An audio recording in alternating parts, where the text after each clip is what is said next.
What happens when we breathe? Well, first and foremost, we breathe in, right? We take in air through the nose, ideally, not through the mouth. We'll talk about that in a little bit. And we breathe in that air through the nose and it enters our lungs.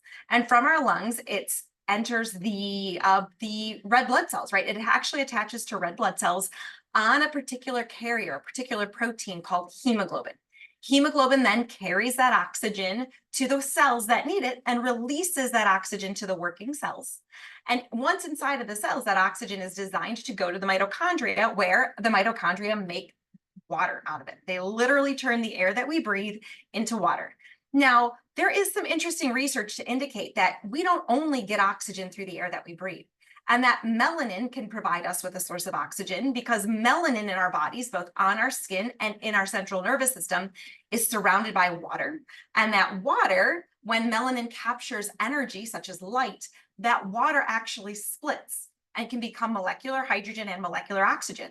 So there are some tissues in the body where it's hypothesized that the melanin splitting water actually accounts for 90 to 99% of the oxygen in that tissue. There's more research by the same researcher who is talking a lot about melanin, Arturo Solis Herrera, that indicates even that hemoglobin can do the same thing. And remember that hemoglobin is supposedly our oxygen carrying molecule, and it is. But the assumption was that we load up that hemoglobin only with the oxygen that we breathe, and we don't actually have any other means of getting oxygen onto that hemoglobin. And we now know that there's a distinct possibility that hemoglobin itself can also split apart a water molecule to carry oxygen to the working cells. And then from there, yes, the oxygen has to get liberated from the hemoglobin, enter the cells, and then get into the mitochondria to help the mitochondria make water. And I've already talked very extensively about why that water that mitochondria make is so important. It absolutely becomes that battery of cellular energy that our body uses. But we're not going to talk about the water aspect here. We're going to talk about breathing. Now, yes, we breathe in, right? But how does the oxygen actually leave the hemoglobin and go into the cell in the first place?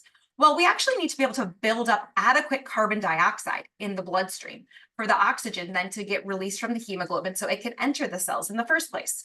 There's this fine balance in the bloodstream with things like the appropriate pH levels, the correct amount of oxygen, oxygenated hemoglobin to deoxygenated hemoglobin. There's a very intricate dance that takes place. And unfortunately, these days, poor breathing mechanics can disrupt this. So I see this quite frequently in clinical practice. I see people who actually do something called over breathing. Now, there's also other things that I see in clinical practice when it relates to breath that I'm going to talk about in a little bit, including mouth breathing and accessory muscle breathing. But first and foremost, I want to talk about over breathing. I have clients who are literally breathing in, meaning inhaling and exhaling 15 to 20 times per minute at rest. Now, why could that be an issue? Well, number one, that's a pretty fast breath rate pattern that we see. When would we in a natural setting have a faster breath rate pattern? Likely it would be if there was some threat to our survival and we would have to move quickly in order to escape. So overbreathing, or this frequent breathing that I'm seeing, actually sets the stage for the body to be in the sympathetic state of the nervous system, that fight or flight nervous system, that nervous system that's always on high alert, like where's the threat? Where's the threat? That's not a state that the body is designed to heal in and come back into alignment. It's a state that we're designed to be in just in case there is a survival threat. So it's a very natural response, but we're not designed to be in it 24/7. And that's what's happening these days if we are in this pattern of over breathing. Now, what also happens if we overbreathe is that we don't allow carbon dioxide to adequately build up to high enough levels in the bloodstream. And if we can't have that carbon dioxide build up to high enough levels in the bloodstream, we get poor oxygen release to the cells. So the mitochondria actually can't make that water for us. And we also have, like I said, that poor carbon dioxide tolerance or poor carbon dioxide buildup that actually can, again, put us in this low level status of threat, meaning I see higher amounts of anxiety when we have this hyper or over breathing pattern that takes place. Picture the extreme of overbreathing. That's hyperventilation. What do we do when someone is hyperventilating to get their body to calm back down and stop that hyperventilation pattern? Well, typically we have them breathe into a bag. And why do we do that? So they can build up more carbon dioxide. in their bloodstream, right? And that it has a calming effect. So naturally, we're designed to have a calming effect simply by having an appropriate breathing pattern throughout the day. Now, I talk a lot about breathing in relation to mitochondrial health because the way we breathe really does determine how well our mitochondria can make that water for us. But before I go into, I'm not really going to go into a lot more details there. Yes, there's mouth breathing I talked about. That's not a great breathing pattern to get oxygen to the mitochondria. I already talked about overbreathing. Then there's accessory breathing, which is not breathing into our lower ribs, right? Not allowing the diaphragm to actually move in an umbrella pattern with our breath. And instead, when we breathe, we're really just working our neck and shoulder muscles and creating tightness in that area. There's potentially a forward head posture at play as well. But all that being said, how can you tell if you maybe have poor breathing mechanics? Maybe you're a mouth breather during the day, maybe you're a mouth breather at night, maybe you're an overbreather, maybe you're an accessory breather, meaning we breathe a little bit more shallowly, which we tend to do when we overbreathe and when we mouth breathe.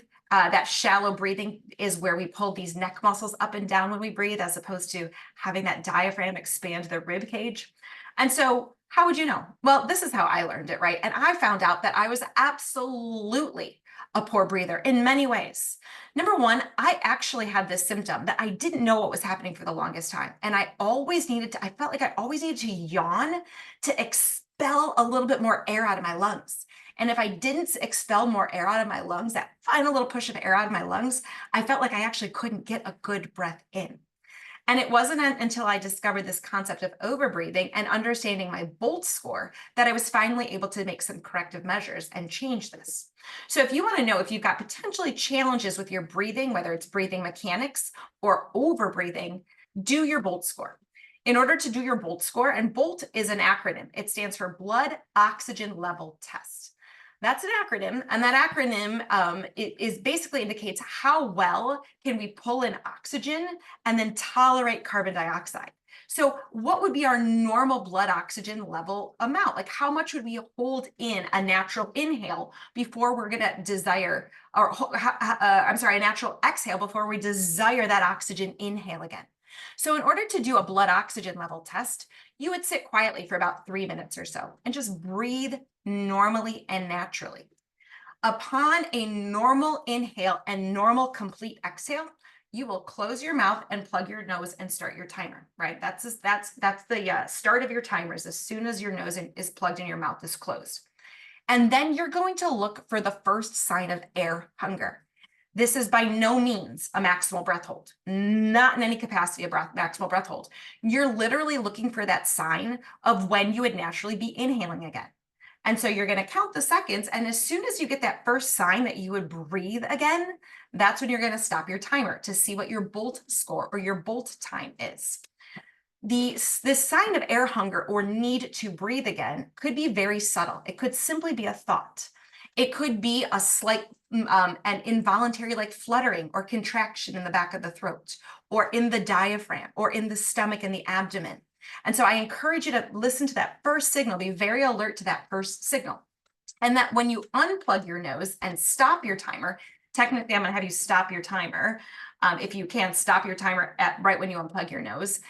Once you do that, you'll know what that blood oxygen level test is, and pay attention to how you breathe again after you unplug your nose. If your breathing is just a natural inhale, that means you probably heard that first sign of air hunger.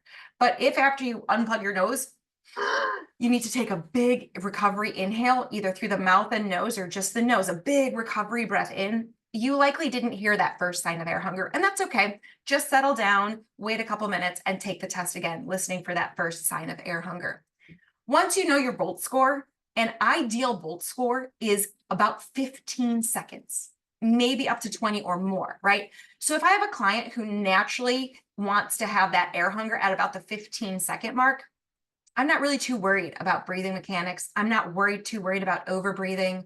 I'm not too worried about like accessory breathing. This is an individual who is likely breathing through the nose the majority of the day and breathing in a way that actually is efficient at pulling the air deeper into the lungs where we can have that diaphragmatic movement and engagement. But if your Bolt score is like mine, which is below a 15 and mine was at a 7, I realized that majority of the day I was a mouth breather. I was a mouth breather at night as well. And so that's when I started to engage in different techniques, from conscious breath holding strategies to breath work sessions to even things like mouth taping at certain times throughout the day and night when it felt safe. That really began to make a difference in terms of being able to be a more effective breather, stopping the overbreathing, lowering that sympathetic nervous system state, having deeper restorative sleep, and then being better able to deliver the oxygen to the mitochondria, because I could build up that carbon dioxide to a better level. All of these things are things that I talk about in my mitochondrial courses, specifically the sections on breath, because this makes a big difference. It's a low hanging fruit when it comes to allowing your body to heal. Get into that nervous system alignment where the body says, we can heal. And then being efficient at being able to deliver that oxygen to the mitochondria, where they can make that super important water that becomes our battery of cellular energy, that exclusion zone easy water.